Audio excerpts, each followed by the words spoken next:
Good morning guys, Assalamualaikum. Sasagutin po lang natin yung katanungan dito sa taas kung saan napakaganda po ang tanong ni Mr. John. Sabi ni Mr. John, paano ba kumita diyan sa kondo? Napakagandang tanong po yun. Sa kondo, kikita ka po once na ma-hand over sa iyo yung susi. Doon mo siya paupahan. So pag na-hand over sa iyo yung unit, i-make over mo, pagandahin mo para may post sa social media.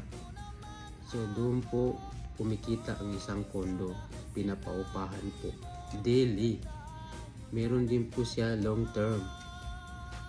Ang long term sinasabi, minsan may uupa sa'yo ng isang taon na with contract. Ganun po kumikita ang kondo. So according to sa experience ko lang, almost 18 years.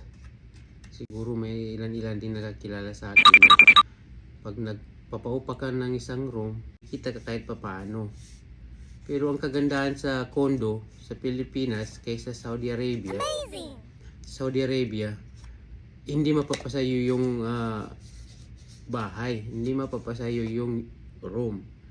Unless dito sa kondo, end of the day, meron kang inaantay na pwede mong ibenta. Ganun lang po kadali.